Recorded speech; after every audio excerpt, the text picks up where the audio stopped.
Hello friends, welcome to study with Koushik. চলো শুরু করি আজকের ভিডিও। তো আজকে উঠে পড়েছি, তারপর পড়তে বসলাম।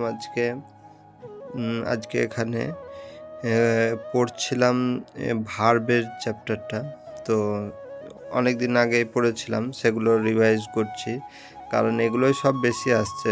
Voice change, narration change, article, preposition, verb, এই সবই রিলেটেড আছে। তো ভার্বগুলো আজকে করছি, তার সাথে প্র্যাকটিসও করলাম। তো এখানে কিছু এরর প্র্যাকটিস করছিলাম নিতু সিং ম্যামের এই বইটা থেকে, ভলিউম 1।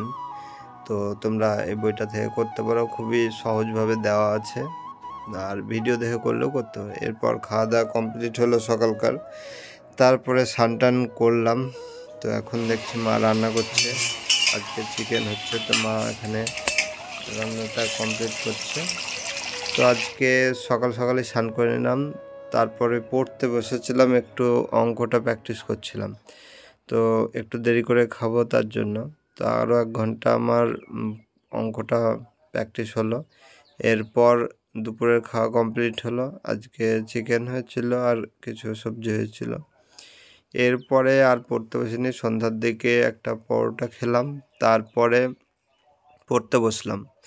তো এখন গরমের জন্য পড়তে খুবই অসুবিধা হচ্ছে, কারণ যেদিন বৃষ্টি হচ্ছে তার পরের দিন খুবই গরম হচ্ছে, একটা গুমসানি টাইপের গরম।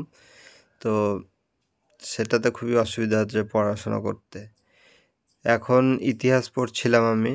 ইতিহাসের যেগুলো ইতিহাসটাই বেশি আসছে, ইতিহাস, ভূগোল, GK, current affairs, static GK, এগুলো বেশি আসছে। তো ইতিহাসটাই দেখি পড়া কী হয়। তারপরে একটা স্ট্র্যাটেজি বানানোর জন্য কোন সালে কি এসছে, জিকে থেকে কোশ্চেন কটা করে এসছে, সেগুলো লিখে নিলাম। তো তোমরা যদি চাও তাহলে সেই ভিডিও কমেন্ট করে জানাও, আমি ভিডিও দিব।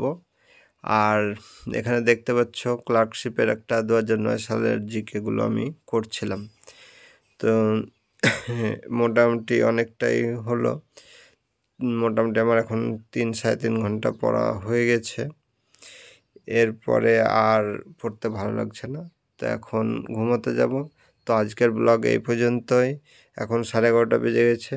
তো বিছানা গুছিয়ে নিলাম। তো দেখা হচ্ছে পরের ভিডিওতে। ভালো থাকবে।